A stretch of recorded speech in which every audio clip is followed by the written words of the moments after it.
콩팥은 70% 망가질 때까지 아무 증상이 없습니다. 병원 가서 발견했을 때는 이미 투석 직전입니다. 오늘부터 바로 여러분의 콩팥을 지키는 꿀 한 숟가락의 비밀. 여러분, 제가 진료실에서 정말 가슴 아픈 순간이 언제인지 아십니까? 바로 환자분이 이렇게 말씀하실 때입니다. 선생님, 저 작년 건강검진에서 다 정상이었는데요. 그런데 막상 정밀 검사를 해보면 콩팥 기능이 이미 절반 이하로 떨어져 있는 경우가 너무나 많습니다. 지난주에 73세 되시는 한 어르신이 제 진료실을 찾아오셨습니다. 이분은 평소 건강에 자신 있으셨던 분입니다. 매일 아침 산책도 하시고 약도 잘 챙겨 드시고 1년에 한 번씩 건강검진도 빠짐없이 받으셨습니다.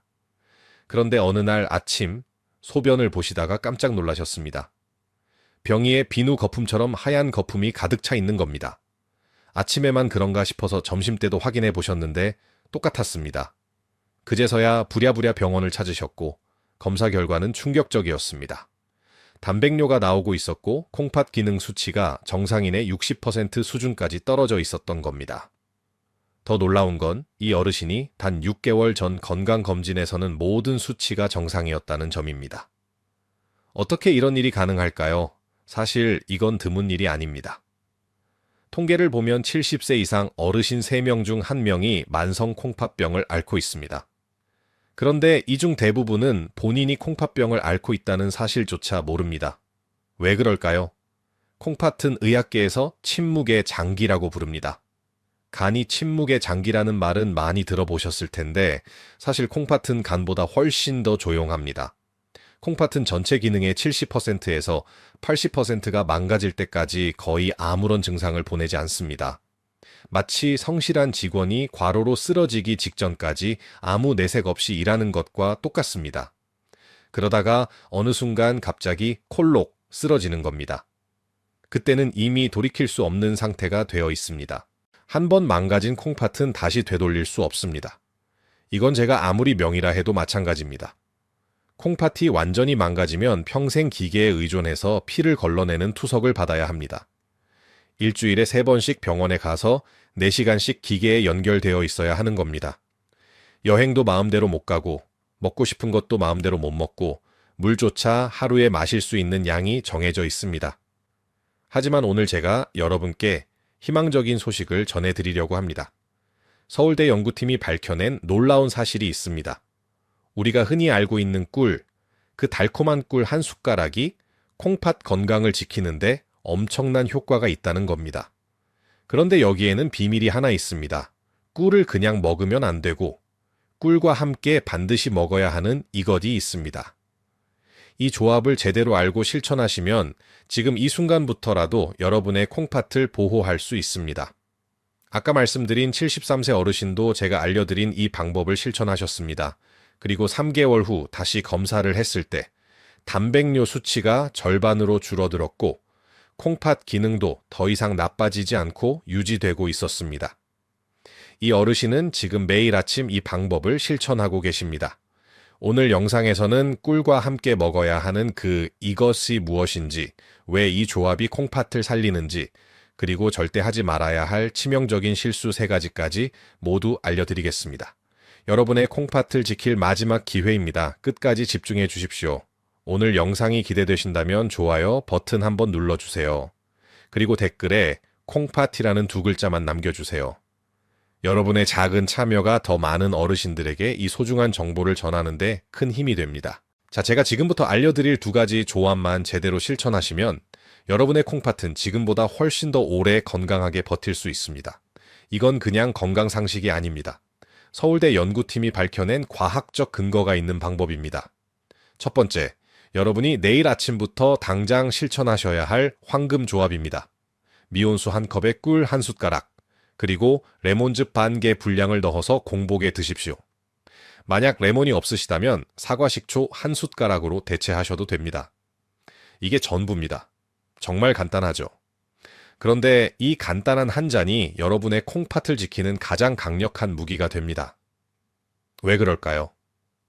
여러분의 콩팥 속에는 사구체라는 아주 작은 필터가 약 100만 가에 들어 있습니다. 이 필터가 피를 걸러내면서 노폐물을 소변으로 내보내는 겁니다. 그런데 나이가 들면 이 필터에 돌멩이가 생기기 시작합니다. 의학 용어로는 결석이라고 부르는데 이 돌멩이가 필터를 막아버리면 콩팥이 일을 제대로 못하게 됩니다. 마치 싱크대 배수구에 음식물 찌꺼기가 끼면 물이 안 빠지는 것과 똑같은 이치입니다. 그런데 레몬이나 식초에 들어있는 구연산이라는 성분이 이 돌멩이가 생기는 걸 막아줍니다. 더 놀라운 건 이미 생기기 시작한 작은 돌멩이를 녹여서 소변으로 배출시키는 효과도 있다는 겁니다. 구연산은 소변을 약한 알칼리성으로 만들어주는데 알칼리성 환경에서는 돌멩이가 잘 생기지 않습니다. 반대로 소변이 산성이면 돌멩이가 쉽게 만들어집니다. 그럼 왜 꿀을 함께 먹어야 할까요? 레몬이나 식초만 먹으면 안 될까요? 여기에 핵심 비밀이 숨어 있습니다. 꿀에는 플라보노이드와 폴리페놀이라는 성분이 들어 있습니다. 이 성분들이 콩팥 필터에 생기는 염증을 잡아줍니다. 콩팥은 하루 24시간 쉬지 않고 일합니다. 그러다 보면 필터에 염증이 생기고 이 염증이 쌓이면 필터가 딱딱하게 굳어버립니다. 마치 고무줄을 오래 쓰면 탄력을 잃고 끊어지는 것처럼요. 꿀의 이 성분들이 그 염증을 진정시켜주는 겁니다. 그리고 또 하나, 꿀은 벌이 이미 소화시켜 놓은 당분입니다. 우리가 먹는 설탕이나 밥은 우리 몸에서 소화 과정을 거쳐야 하는데 이 과정에서 노폐물이 많이 나옵니다. 그럼 콩팥이 그 노폐물을 처리하느라 또 일을 해야 합니다. 그런데 꿀은 벌이 미리 분해해 놓은 거라서 소화 부담이 거의 없습니다. 콩팥 입장에서는 깨끗한 연료를 받는 셈입니다. 두 번째 황금 조합입니다. 미온수 한 컵에 꿀 한 숟가락, 그리고 계피가루 반 티스푼을 넣어서 드십시오. 이건 아침에 드셔도 좋고 오후 3시쯤 간식 대신 드셔도 좋습니다. 계피는 따뜻한 성질을 가진 향신료입니다. 한의학에서는 예로부터 계피를 콩팥을 따뜻하게 해주는 약재로 써왔습니다. 왜 콩팥을 따뜻하게 해야 할까요? 콩팥은 우리 몸 뒤쪽 허리 양옆에 자리 잡고 있습니다. 이 위치가 사실 혈액순환이 잘 안 되는 곳입니다. 특히 나이가 들면 혈관이 좁아지면서 콩팥으로 가는 피의 양이 줄어듭니다. 피가 적게 가면 콩팥 세포들이 영양과 산소를 제대로 공급받지 못합니다. 그럼 콩팥 기능이 떨어질 수밖에 없습니다. 계피는 혈관을 확장시켜서 혈류량을 늘려줍니다. 특히 말초혈관, 그러니까 손발 끝까지 가는 작은 혈관들을 넓혀주는 효과가 뛰어납니다. 콩팥으로 가는 혈관도 마찬가지입니다. 피가 충분히 공급되면 콩팥의 사구체 여과율이 올라갑니다. 쉽게 말해서 콩팥이 더 열심히 일할 수 있는 환경이 만들어지는 겁니다. 그리고 계피에도 강력한 한겸 성분이 들어 있습니다. 꿀의 플라보노이드와 계피의 한겸 성분이 만나면 시너지 효과가 납니다. 1 더하기 1이 3이나 4가 되는 겁니다. 특히 손발이 차가우신 분들, 겨울만 되면 동상 걸리신 분들은 이 조합이 정말 도움이 됩니다. 수족냉증이 있으시다면 콩팥 기능이 떨어질 가능성이 높으니까요. 아까 말씀드린 73세 어르신도 바로 이 두 가지를 실천하셨습니다. 처음에 이분은 반신반의하셨습니다. 꿀이랑 레몬이 콩팥에 좋다는 게 잘 믿기지 않으셨던 겁니다. 그런데 제가 하나하나 설명을 드렸더니 이분이 이렇게 말씀하시더라고요. 선생님, 그럼 제가 평생 매일 아침 공복에 커피를 진하게 마신 게 잘못이었네요. 커피도 산성이고 카페인이 콩팥을 자극했을 테니까요. 맞습니다. 이분은 그때서야 본인이 왜 콩팥이 나빠졌는지 깨달으셨습니다. 여러분 주변에 콩팥이 안 좋으신 분들, 혹은 당뇨나 고혈압으로 콩팥이 걱정되시는 분들께 이 영상을 꼭 공유해 주십시오. 한 사람이라도 더 투석을 피할 수 있다면 그것만큼 보람 있는 일이 없습니다. 자, 여기까지 꿀과 레몬, 꿀과 계피 조합을 말씀드렸습니다. 그런데 아무리 좋은 약도 잘못 먹으면 독이 됩니다. 지금부터 제가 말씀드리는 3가지 실수만큼은 절대로 하지 마십시오. 이걸 모르고 꿀을 드시면 오히려 콩팥만 더 망가뜨립니다. 첫 번째 절대 금지 사항입니다. 뜨거운 물에 꿀을 타서 드시면 안 됩니다. 60도 이상의 뜨거운 물에 꿀을 넣으면 꿀 속에 들어있는 효소가 다 파괴됩니다. 제가 앞에서 말씀드린 플라보노이드, 폴리페놀, 이런 소중한 성분들이 열에 의해 변성되어 버립니다. 그럼 그냥 설탕물이 되는 겁니다. 설탕물은 혈당만 올리고 콩팥에는 아무 도움이 안 됩니다. 오히려 부담만 줍니다. 그럼 어떻게 해야 할까요?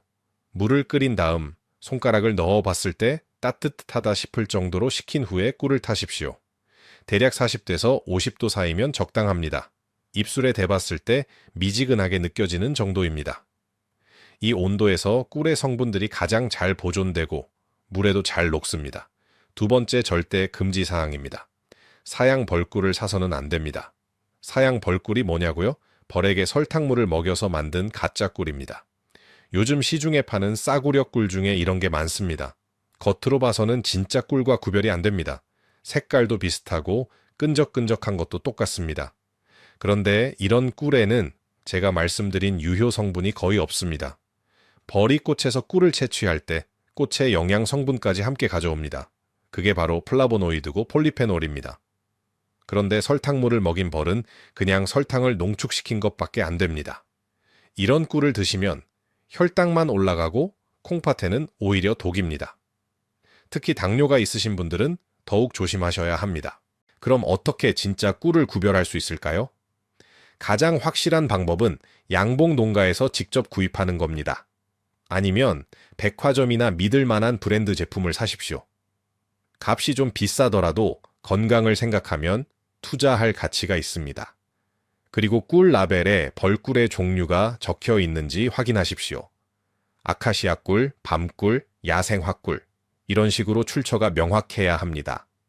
세 번째 절대 금지 사항입니다. 이건 정말 중요합니다. 만약 여러분이 병원에서 말기 신부전 진단을 받으셨다면 꿀을 드시면 안 됩니다. 콩팥 기능이 정상의 15% 이하로 떨어진 상태를 말기 신부전이라고 합니다. 이 단계가 되면 이미 투석을 준비해야 하는 상황입니다. 왜 이 단계에서는 꿀을 먹으면 안 될까요? 꿀에는 칼륨이 들어 있습니다. 정상적인 콩팥은 칼륨을 소변으로 잘 배출시킵니다. 그런데 콩팥이 심하게 망가지면 칼륨을 배출하지 못합니다. 그럼 피 속에 칼륨이 쌓입니다. 칼륨이 과도하게 쌓이면 심장이 멈춥니다. 의학 용어로 부정맥이라고 하는데 심하면 심장마비로 이어집니다. 그래서 말기 신부전 환자분들은 칼륨이 많이 든 음식을 피해야 합니다. 바나나, 토마토, 오렌지 같은 과일도 조심해야 하고 꿀도 마찬가지입니다. 만약 여러분이 투석을 받고 계시거나 콩팥내과에서 말기 신부전 진단을 받으셨다면 오늘 제가 말씀드린 방법을 따라 하시면 안 됩니다. 반드시 담당 의사 선생님과 상의하십시오. 그런데 여기서 한 가지 더 말씀드려야 할 게 있습니다. 콩팥을 망가뜨리는 숨은 적들이 있습니다. 여러분이 평소에 무심코 하는 행동들이 사실은 콩팥을 조금씩 죽이고 있을 수 있습니다. 가장 큰 적은 바로 소염 진통제입니다. 허리 아프다고, 무릎 아프다고 약국에서 소염 진통제를 사다 드시는 분들 많으시죠? 이부프로펜, 나프록센 이런 약들 말입니다. 이 약들을 장기간 복용하면 콩팥 혈관이 수축됩니다. 혈관이 좁아지면 콩팥으로 가는 피가 줄어들고 결국 콩팥 세포가 죽습니다.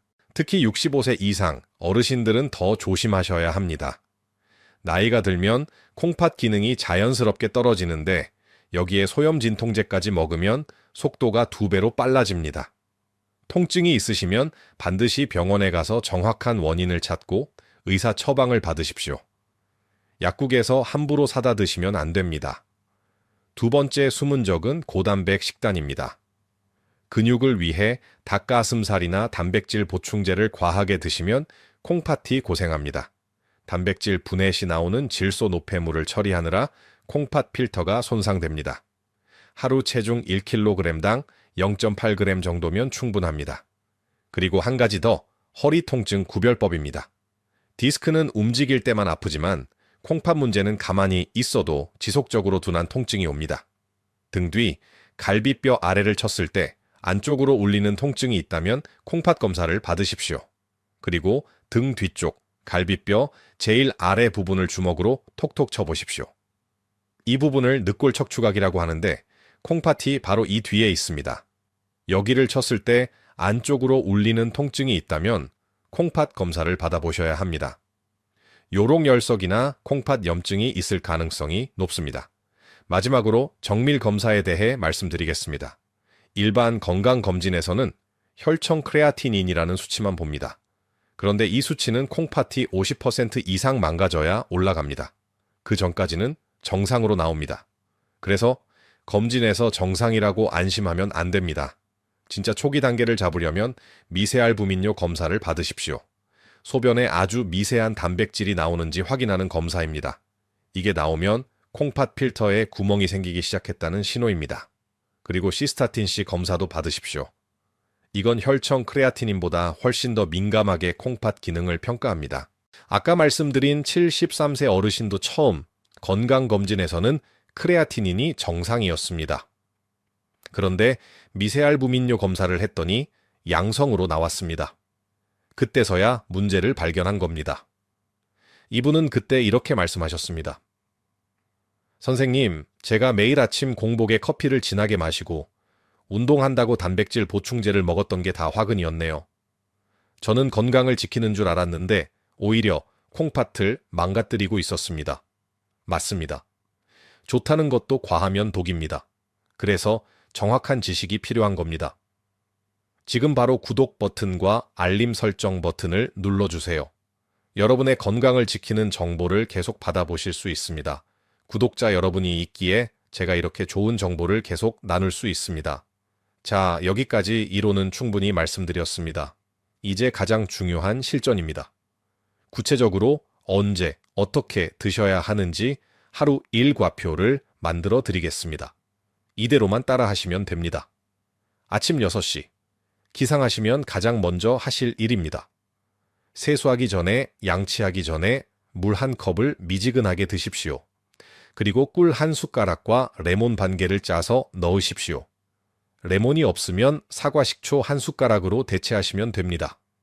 이걸 천천히 마십니다. 한 모금씩 음미하면서 5분 정도 걸쳐서 드시면 됩니다. 그리고 30분 후에 아침 식사를 하십시오. 왜 공복이 중요할까요? 밤새 우리 몸은 수분이 부족한 상태입니다. 콩팥도 마찬가지입니다. 이때 꿀 레몬수를 드시면 콩팥이 깨끗하게 씻깁니다. 마치 아침에 세수하듯이 콩팥도 세수를 시키는 겁니다. 그리고 레몬의 구연산이 밤새 농축된 소변을 알칼리화시켜서 결석이 생기는 걸 막아줍니다. 아침 식사는 어떻게 하실까요?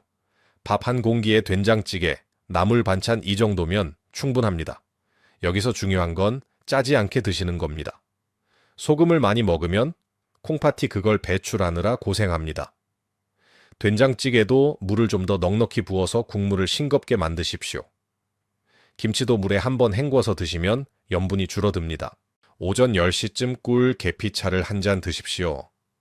미온수에 꿀 한 숟가락, 계피가루 반 티스푼입니다.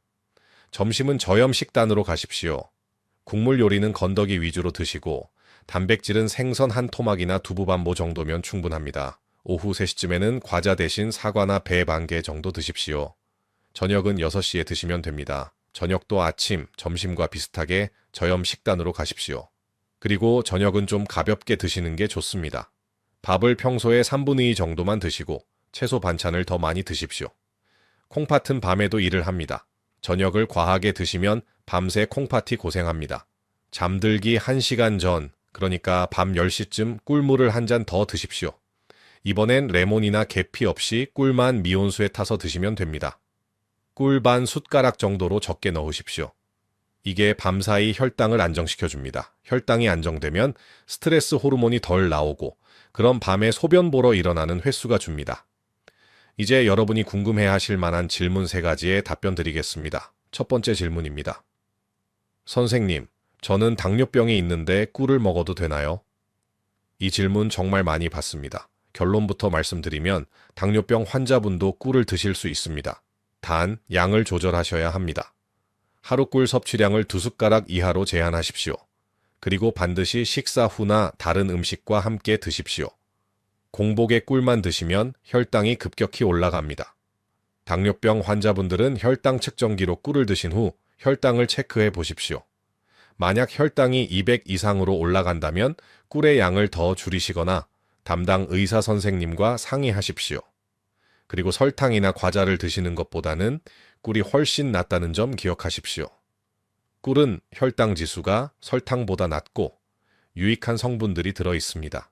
두 번째 질문입니다. 선생님, 하루에 꿀을 얼마나 먹어야 하나요? 정상 체중의 성인 기준으로 하루 3숟가락 이내가 적당합니다. 아침에 1숟가락, 오전 간식에 1숟가락, 자기 전에 반 숟가락, 이 정도면 됩니다. 절대 과하게 드시면 안 됩니다. 꿀도 당분입니다. 많이 먹으면 살이 찌고 혈당도 올라가고 오히려 콩팥에 부담이 됩니다. 그리고 꿀 1숟가락이 대략 15g입니다. 칼로리로 따지면 약 45칼로리입니다. 하루 3숟가락이면 135칼로리 정도 됩니다. 이 정도는 건강에 문제가 되지 않습니다. 다른 단 음식을 함께 드시면 안 됩니다. 꿀을 드신 날은 과자, 빵, 케이크, 사탕 이런 건 드시지 마십시오. 세 번째 질문입니다. 선생님, 어떤 꿀을 사야 하나요? 가장 좋은 건 토종꿀입니다. 우리나라 토종벌이 만든 꿀인데 유효 성분이 가장 풍부합니다. 단, 가격이 비쌉니다. 만약 토종꿀이 부담스러우시면 아카시아 꿀이나 밤꿀을 사십시오. 이것들도 충분히 좋습니다. 마트에서 사실 때 라벨을 꼼꼼히 보십시오. 원재료명에 벌꿀 100%라고 적혀 있어야 합니다. 만약 물엿, 설탕, 액상과당 이런 게 섞여 있으면 사지 마십시오. 그리고 원산지도 확인하십시오. 국산이 가장 안전합니다. 외국산 꿀 중에는 항생제가 검출되는 경우도 있습니다. 가격이 너무 싼 꿀은 의심해 보십시오. 1kg에 3만 원 이상은 되어야 진짜 꿀입니다. 아까 말씀드린 73세 어르신은 지금 이 루틴을 매일 실천하고 계십니다. 처음 한 달은 힘드셨답니다. 습관을 바꾸는 게 쉽지 않으니까요. 그런데 2달째 되니까 몸이 가벼워지는 걸 느끼셨답니다. 아침에 일어날 때 붓기가 없어지고 소변 색깔도 맑아지고 무엇보다 피곤함이 덜하다고 하시더라고요. 그리고 3개월 후 검사에서 단백뇨가 절반으로 줄었습니다. 이분은 지금도 매일 아침 꿀 레몬수로 하루를 시작하십니다. 여러분도 할 수 있습니다. 어렵지 않습니다. 내일 아침부터 바로 시작하십시오. 지금 바로 실천하실 예정이시라면 댓글에 실천이라는 2글자만 남겨주세요. 그리고 함께 실천을 다짐하신 다른 분들 댓글에 파이팅, 응원합니다, 함께해요 이런 따뜻한 말 한마디씩 남겨주세요. 우리 혼자가 아니라 함께 건강을 지켜나가는 겁니다. 자, 오늘 영상을 정리하겠습니다. 여러분이 꼭 기억하셔야 할 3가지만 다시 한번 말씀드립니다. 첫째, 매일 아침 공복에 미온수 1컵에 꿀 1숟가락과 레몬즙 반 개의 분량을 타서 드십시오. 이것이 여러분의 콩팥을 지키는 가장 확실한 방법입니다. 둘째, 절대 하지 말아야 할 3가지 실수를 기억하십시오. 60도 이상 뜨거운 물에 꿀을 타지 마시고 사양 벌꿀을 사지 마시고 말기 신부전이시라면 반드시 의사와 상의하십시오. 셋째, 일반 건강검진에서 정상이라고 안심하지 마시고 미세알부민뇨 검사와 시스타틴C 검사로 콩팥 건강을 정밀하게 확인하십시오. 이 3가지만 지키셔도 여러분의 콩팥은 지금보다 훨씬 더 오래 건강하게 버틸 수 있습니다. 여러분의 콩팥은 여러분의 생명입니다. 콩팥이 건강해야 여러분이 건강합니다. 오늘 영상이 여러분의 건강한 노년을 위한 작은 시작점이 되길 바랍니다. 건강하십시오. 오래오래 행복하십시오. 감사합니다.